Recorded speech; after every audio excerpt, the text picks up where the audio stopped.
Thank you for the breakfast. Thank you for the breakfast. Oh, you're welcome. Thank you. Very great. Thank you so much. All right, looks like we're live. So we will begin our discussion on the Seinfeld episode, The Strongbox. So where does the group want to start?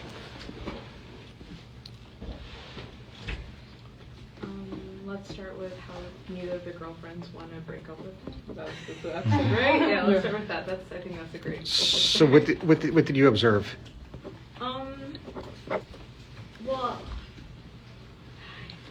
I was thinking at the beginning of the episode, right, where like he was like, "Oh, we're gonna break up," and then she was like, "No, we're not," and he literally listened to her. I'm like, if you want to break up with somebody, why are you listening to that person? Like, that was my feeling. And then the whole elaborate plan to try to break up with her, and then you end up with another girl who's similar to her, who doesn't want to leave you too.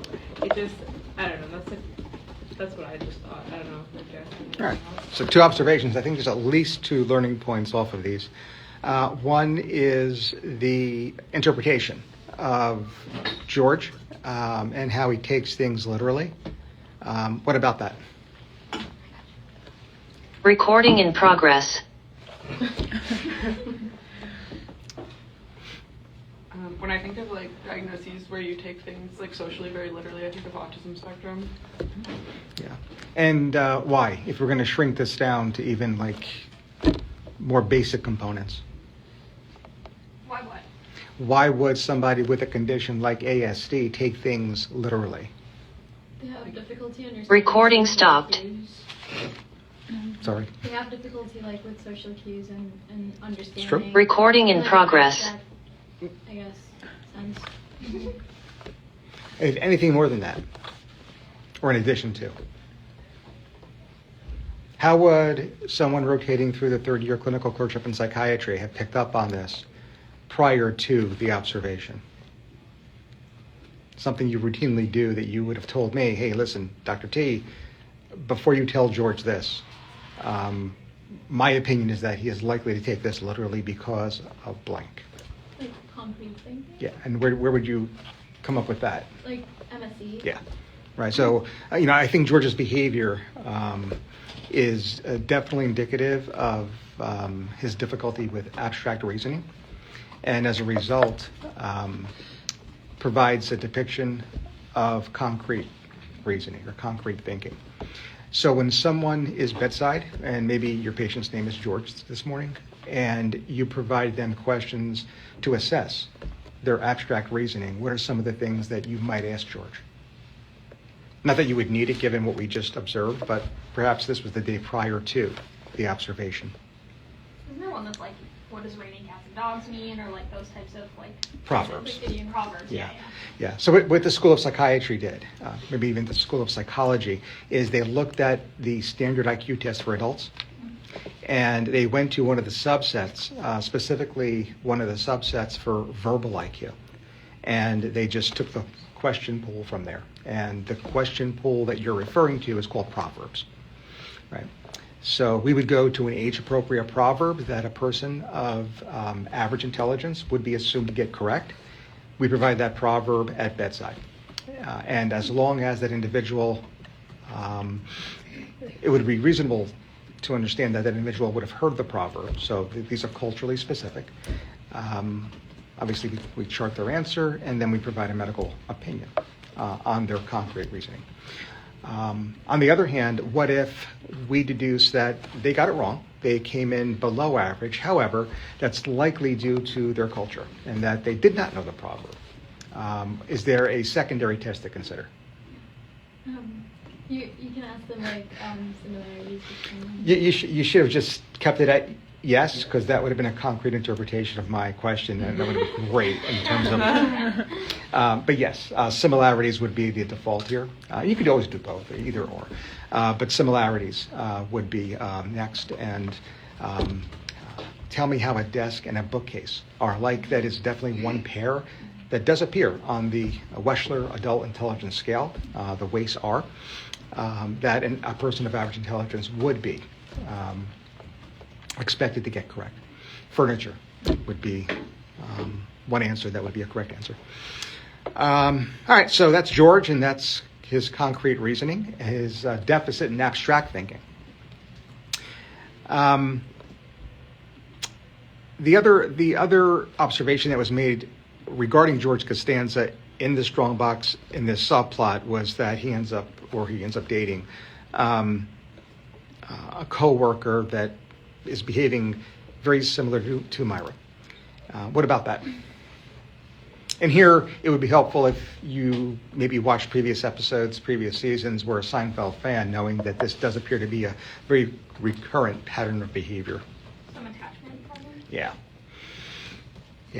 So this gets to our understanding of not only George, but more specifically George in relationship with his parents. And we do see the Costanzas. We do actually have multiple episodes featuring Frank and Estelle. Those interactions, although comedic, are maladaptive. And there is also information provided with regard to George's early childhood experiences relating to his parents and difficulty with attachment. So yes. Anything else with regard to George here?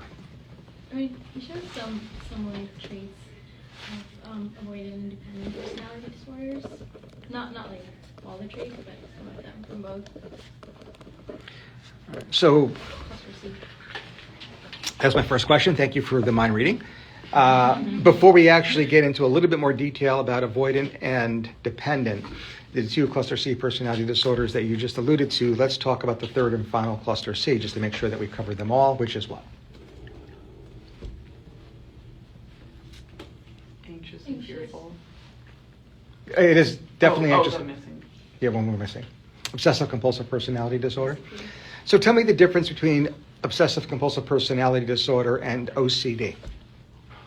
Obsessive compulsive personality disorder is like your thoughts are, I forget, there's like a word for it, like like your thoughts are consistent with your behaviors. And then for obsessive compulsive, for OCD, it's like your thoughts bother you and you don't want to have these behaviors, but you're acting out of your compulsions. That's the correct answer for a shelf exam. So you are set, and that is right, and that is what. And the reason why I say that is because that is what most often comes up on a shelf. In clinical practice, is there anything more? I mean, for OCPD, it's, I don't know if old directed is the right word, but it's often, it kind of like makes them more productive, or their obsessions and compulsions are surrounding they're like the things that they're doing, whether it's work or like a task. That OCD, it's often kind of destructive in the sense that it takes a lot of hours out of their day, and it gets in the way of doing things instead of like helping them do things. And there's lack of insight when it comes to OCPD, but individuals with OCD are aware of that. Yeah, I think the degree of insight could cut across both disorders. It really depends on multiple other variables. That said, let's go back to what you had mentioned about OCPD, the personality disorder. So regarding what you just said, how might a person, or how characteristically would a person present with obsessive compulsive personality to a third-year clerk, a sub-intern, or even an attending? They walked in this room right now for help. So I mean, they could present with, their opinion on the Yankee game last night. But if they were coming for help, chief complaint, what might they tell us? How may they look? Obsessive compulsive personality. Like a perfectionist. That's it, right? That nails it. The P word's actually in the definition, right? Perfectionist. Need of control, or need for control. Micromanager. Outside of this room, when you guys stop pretending and you leave your white coats at work, school, and are outside of New Brunswick, what might a person, or how might a person describe an individual who is perfectionistic, is in need of control and order, is stubborn, and is a micromanager? Yeah, exactly right. I honestly don't know why the APA didn't adopt the Type A personality as their title, because it would have made things a lot easier for folks, especially third-year clerks that are sitting for shelf exams. But we didn't. We wanted to just confuse you guys because you don't have enough to worry about. So we call it obsessive compulsive personality, but it's the type A personality. Don't forget that. On the other hand, if someone comes in with obsessive compulsive disorder, now so this is a condition that previous to 2013 was classified as an anxiety disorder, and although that's still true for the large part, it has now been subclassified as part of the obsessive compulsive and related disorders chapter of the DSM. It's a new chapter in the DSM-5 publication back in 2013. How might such a person present to you? So one person leaves, that type A personality just left, and now your next appointment is someone with established OCD. They may share like a distressing thought that's driving these habits. Yep. And what you just did is you just defined a recession, right? You just defined the APA, or gave the APA definition of an obsession. How else might they? So there's two other answers here. How else might they present? Maybe it's like disruptive or distressing for like they can't complete all their activities of daily living or interrupt their work or something because they have to like say hand wash 20 times or something. Exactly right. Mm-hmm. How else? By the way, that's also true for obsessive compulsive personality too.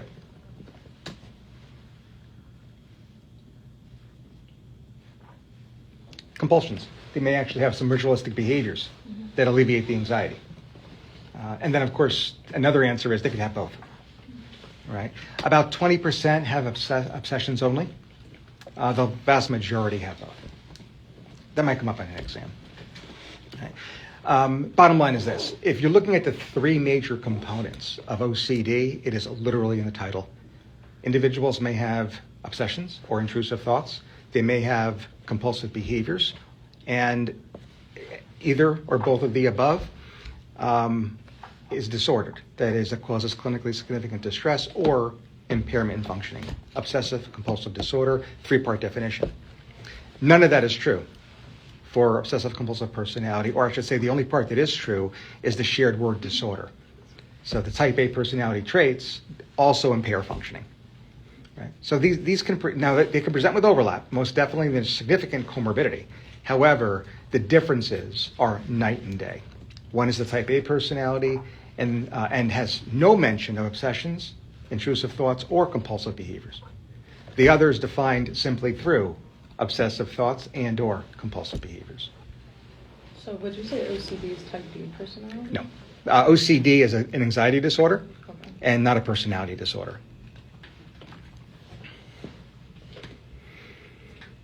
All right. Now we're back to avoidant and independent traits and the avoidant independent personality disorders. All right, so avoidant personality, what might it look like? Social anxiety. Yeah, the difficulty here is going to be teasing it away from other conditions in which avoidance is a hallmark. Right? The individual with the personality disorder has a pervasive pattern that demonstrates avoidance of people, places, and things. Right? So things such as thoughts and feelings are also avoided internally. That is the main focus here, is the avoidance of other people, places, and things like thoughts and feelings. That avoidance is stable over time, and that any one point in time is pervasive. That is, across multiple social settings. And those two tend to differentiate it from other disorders hallmarked by avoidance behavior, including social anxiety, the anxiety disorders. I'll just put them all out there. How does that differentiate from dependent personality disorder? What's the hallmark trait of the dependent personality? A need to be cared for. Yeah. And how might that present in clinical practice? Like either in like relationships. I feel like I've seen questions sometimes where it's like the person just gets out of a relationship and they either move on very quickly to another one because they feel the need to be cared for, or like parental, like attachment to parent figures because of that. Yep. Yeah, the rebounder is definitely a DSM criteria. I don't think they call it the R word, but it's exactly what you just described, absolutely and positively. So the individual with this condition needs validation for every single next step, whether it's academic, vocational, interpersonal. They need constant reassurance and consistent reassurance in situations in which that reassurance would not necessarily be required. Any questions about obsessive compulsive, avoidant, or dependent personality disorders? Any other observations pertaining to other characters? Seinfeld's The Strongbox. Kramer seemed very paranoid when he was like trying to hide his key and felt like everyone was searching for it, but he was just like hiding it in very inconvenient places. But every time he would like kind of freak out and he'd like hit the table or like pull his hair because he was stressed that people were finding. Like he felt like people were searching for something that he was trying to hide. So let's take what we just learned pertaining to the cluster C personality disorders and just now punt them over to the cluster A personalities, because again we see traits begin to cluster. That is Kramer's paranoia, and not necessarily paranoid delusions, just paranoia, are in the context of some eccentricity of his behavior. So, he's showing us and revealing us traits of both the schizoid and schizotypal personalities, and then folding in that paranoia, which of course is the hallmark for the paranoid personality disorder, the individual that demonstrates pervasive distrust and suspiciousness of others. So here we are clustering again. In this case, I don't know if he actually rises to the threshold of the paranoid personality disorder, but certainly it's in the discussion. What else about Kramer? Anything else? If an individual were to present with aspects, let's say Kramer does rule in for paranoid personality disorder, right? Now, again, just to take a little bit of a step back, all three cluster A personality disorders, and oh, by the way, all three cluster C personality disorders as well, do adhere to a cardinal trait. If you memorize that cardinal trait and then look at and review the DSM criteria, you could reframe all of those criteria as examples, which makes it much easier to learn. And that is true for both the cluster A and cluster C personality disorders, all six. So if you look at the actual diagnostic criteria of paranoid personality disorder, all of them are an example of a pervasive distrust, pervasive suspiciousness of others. Right? Easily stated, easily reviewed, and you're going to nail this on the shelf exam. Let's say that he does rule in.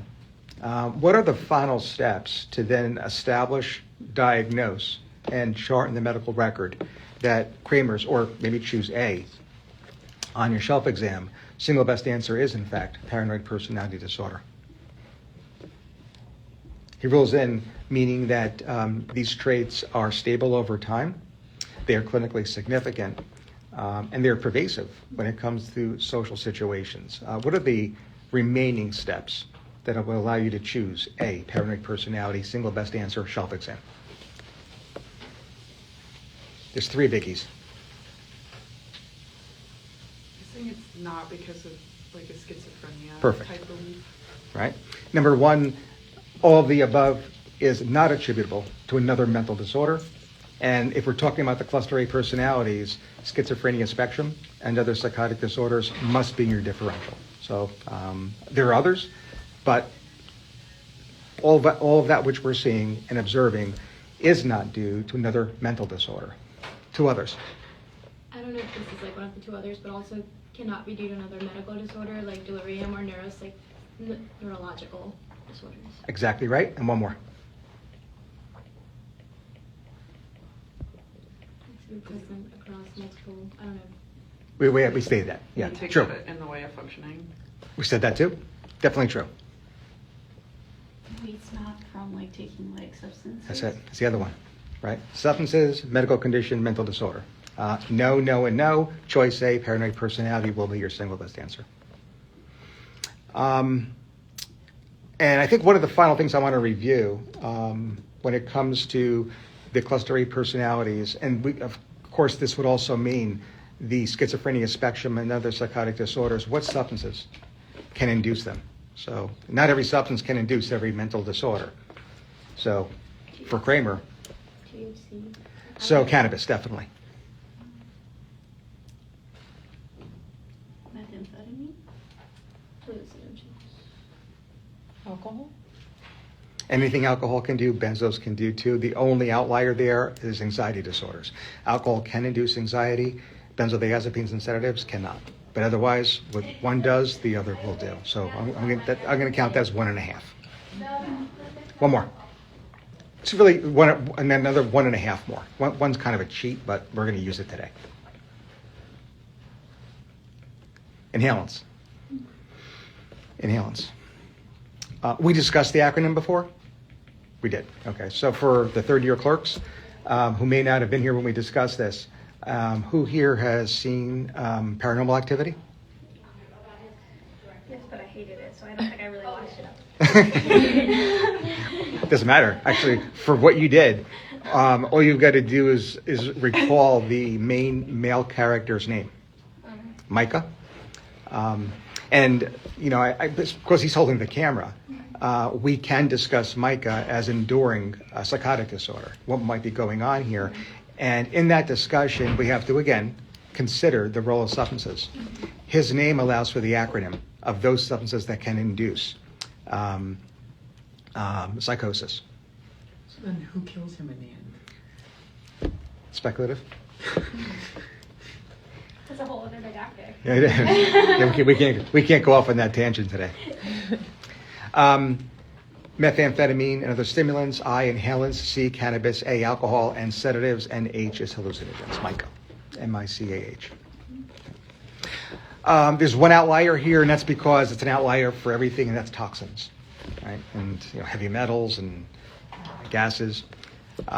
They're again their own discussion. But the reason why I bring it up is because of the death of Fredo and what happens. There is allusion to his choking, but we also have to think of heavy metal poisoning, right, because of the key. So that's something to consider too.